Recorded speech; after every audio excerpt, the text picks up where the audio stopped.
Hello guys, welcome back to my YouTube channel. ಈ video ನೋಡಿ.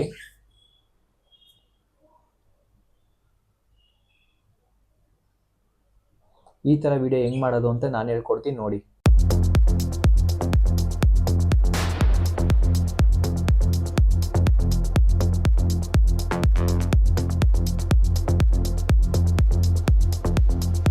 ನೀವು ಯಾವ ವಿಡಿಯೋ ಮಾಡಬೇಕು ಅಂದ್ಕೊಂಡಿದ್ದೀರಾ ಆ ವಿಡಿಯೋನ ಇಂಪೋರ್ಟ್ ಮಾಡಿಕೊಂಡು ಜೊತೆಗೆ ಸಾಂಗ್ನ ಇಂಪೋರ್ಟ್ ಮಾಡಿಕೊಂಡು ಸೆಂಟರ್ ಕರೆಕ್ಟಾಗಿ ಬೀಟ್ ಹತ್ರ ಕಟ್ ಮಾಡ್ಕೊಳ್ಳಿ. ಕಟ್ ಮಾಡಿ ನೆಕ್ಸ್ಟ್ ಕ್ಲಿಪ್ನ ಡಿಲೀಟ್ ಮಾಡಿ ಫಸ್ಟ್ ಕ್ಲಿಪ್ದು ಲಾಸ್ಟ್ ಫ್ರೇಮ್ನ ಸ್ಕ್ರೀನ್ಶಾಟ್ ತಗೊಳ್ಳಿ. ಸ್ಕ್ರೀನ್ಶಾಟ್ ತಗೊಂಡಾದ್ಮೇಲೆ 9:16 ರೇಷಿಯೋ ಅಷ್ಟು ಕ್ರಾಪ್ ಮಾಡ್ಕೊಳ್ಳಿ. ಅಲ್ಲೇ ತೋರಿಸ್ತಾ ಇರುತ್ತೆ, ಅದನ್ನ ಕ್ರಾಪ್ ಮಾಡಿಬಿಟ್ಟು ಸೇವ್ ಮಾಡ್ಕೊಳ್ಳಿ. ನೀವು ChatGPT ಓಪನ್ ಮಾಡಿಬಿಟ್ಟು ನೀವು ಲಾಸ್ಟಲ್ಲಿ ಸ್ಕ್ರೀನ್ಶಾಟ್ ತಗೊಂಡಿರ್ತೀರಲ್ಲ ಆ ಇಮೇಜ್ನ ಇಂಪೋರ್ಟ್ ಮಾಡಿಕೊಂಡು ನಾನು ಕೊಡೋ ಪ್ರಾಂಪ್ಟ್ನ ಅಲ್ಲಿ ಪೇಸ್ಟ್ ಮಾಡಿ. ಪೇಸ್ಟ್ ಮಾಡಿ ಸೆಂಡ್ ಕೊಟ್ಟಲ್ಲ ಆದಮೇಲೆ ಅದು ಲೋಡ್ ಆಗಿ ನಿಮಗೆ ಈ ಥರ ಇಮೇಜ್ ಕ್ರಿಯೇಟ್ ಮಾಡಿಕೊಡುತ್ತೆ.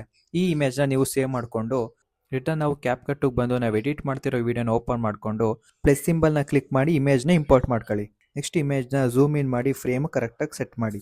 ನೆಕ್ಸ್ಟ್ ಇಮೇಜ್ನ ಸಾಂಗ್ ಎಂಡ್ವರೆಗೂ ಎಕ್ಸ್ಟೆಂಡ್ ಮಾಡಿ. ಅಲ್ಲಿ ಬಾಕ್ಸ್ ಸಿಂಬಲ್ ಇದೆಯಲ್ಲ ಟ್ರಾನ್ಸಾಕ್ಷನ್ದು, ಅದನ್ನ ಕ್ಲಿಕ್ ಮಾಡಿ ಡೈನಮಿಕ್ ಸ್ಮಿಯರ್ ಅಂತ ಎಫೆಕ್ಟ್ಸ್ ಇದೆ, ಅದನ್ನ ಸೆಲೆಕ್ಟ್ ಮಾಡಿ.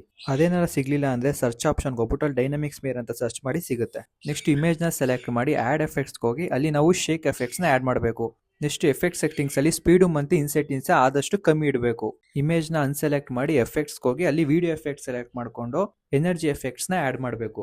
ಆ್ಯಡ್ ಮಾಡಿ ಅದನ್ನ ಇಮೇಜ್ ಫುಲ್ ಎಕ್ಸ್ಟೆಂಡ್ ಮಾಡಬೇಕು. ನೆಕ್ಸ್ಟ್ ಟೆಕ್ಸ್ಟ್ ಆಪ್ಷನ್ಗೆ ಹೋಗ್ಬಿಟ್ಟು ಟೆಕ್ಸ್ಟ್ನ ಆ್ಯಡ್ ಮಾಡಬೇಕು. ನೋಡಿ, ನಾನು ಗಿಳಿನಟ ಅಂತ ಟೈಪ್ ಮಾಡ್ತಾ ಇದ್ದೀನಿ. ನೆಕ್ಸ್ಟ್ ಟೆಕ್ಸ್ಟ್ ಟೆಂಪ್ಲೇಟ್ಸ್ಗೆ ಹೋಗ್ಬಿಟ್ಟು ಅಲ್ಲಿ ಸ್ಪೀಡ್ ಅಂತ ಬರುತ್ತೆ, ಅದನ್ನ ಸೆಲೆಕ್ಟ್ ಮಾಡಬೇಕು. ಅದೇ ಸೆಲೆಕ್ಟ್ ಮಾಡಬೇಕು ಅಂತ ಏನಿಲ್ಲ, ನಿಮ್ಗೆ ಯಾವ್ದು ಇಷ್ಟ ಆಗುತ್ತೆ ಆ ಟೆಂಪ್ಲೇಟ್ನ ಯೂಸ್ ಮಾಡ್ಕೊಂಡು ಟೆಕ್ಸ್ಟ್ ಡಿಸೈನ್ ಮಾಡ್ಕೊಳ್ಳಿ. ನಿಮ್ಗೆ ಓನ್ ಬಿಟ್ಟಿದ್ದು ಆ ಟೆಕ್ಸ್ಟ್ನು ಸಹ ಫುಲ್ ಇಮೇಜ್ ಲೆಂತ್ಗೆ ಎಕ್ಸ್ಟೆಂಡ್ ಮಾಡಿ. ಟೆಕ್ಸ್ಟ್ನ ಡೂಪ್ಲಿಕೇಟ್ ಮಾಡಿಕೊಂಡು ನೆಕ್ಸ್ಟ್ ನೀವು ಯಾವ ಟೆಕ್ಸ್ಟ್ ಹಾಕಬೇಕು ಅನ್ಕೊಂಡಿದ್ರೆ ಆ ಟೆಕ್ಸ್ಟ್ನ ಆ್ಯಡ್ ಮಾಡ್ಕೊಳ್ಳಿ. ನಾನಿಲ್ಲಿ ಮಂಡ್ಯ ಹುಲಿ ಅಂತ ಟೈಪ್ ಮಾಡ್ತಾ ಇದ್ದೀನಿ. ನೆಕ್ಸ್ಟು ಸೇಮ್ ಟೆಂಪ್ಲೇಟ್ಗೆ ಹೋಗ್ಬಿಟ್ಟು ಅಲ್ಲಿ ಓನ್ಲಿ ಟುಡೇ ಅಂತ ಇದೆಯಲ್ಲ ಆ ಟೆಂಪ್ಲೇಟ್ನ ಸೆಲೆಕ್ಟ್ ಮಾಡಿ. ಆ ಟೆಕ್ಸ್ಟ್ನ ಫೂಟರ್ ಹತ್ರ ತಗೊಂಡು ಬಂದ್ಬಿಟ್ಟು ಅಲೈನ್ ಮಾಡಿ. ಇದೇ ಟೆಕ್ಸ್ಟ್ ಟೆಂಪ್ಲೇಟ್ ಯೂಸ್ ಮಾಡಬೇಕು ಅಂತೆಲ್ಲ ನಿಮ್ಗೆ ಇಷ್ಟ ಬಂದಿದ್ದು ನಿಮ್ಗೆ ಯಾವ್ದು ಚೆನ್ನಾಗಿ ಕಾಣಿಸುತ್ತೆ ಅದನ್ನ ಸೆಲೆಕ್ಟ್ ಮಾಡಿ. ನೆಕ್ಸ್ಟು ಫಸ್ಟ್ ವೀಡಿಯೋ ಕ್ಲಿಪ್ ಇದೆಯಲ್ಲ ಆ ಕ್ಲಿಪ್ ಓಪನ್ ಮಾಡಿ ಆ್ಯಡ್ ಎಫೆಕ್ಟ್ಸ್ಗೆ ಹೋಗಿ ಝೂಮ್ ಲೆನ್ಸ್ ಅಂತ ಎಫೆಕ್ಟ್ಸ್ ಇದೆ, ಅದನ್ನ ಸೆಲೆಕ್ಟ್ ಮಾಡಬೇಕು. ಇಲ್ಲಿ ತೋರಿಸ್ತೀನಿ, ಅಲ್ಲಿ ಝೂಮ್ ಲೆನ್ಸ್ ಅಂತ ಇದೆಯಲ್ಲ ಅದನ್ನ ಸೆಲೆಕ್ಟ್ ಮಾಡಬೇಕು. ಇಷ್ಟು ಮಾಡಿದ್ರೆ ವಿಡಿಯೋ ಎಡಿಟ್ ಕಂಪ್ಲೀಟೆಡ್. ನೋಡಿ,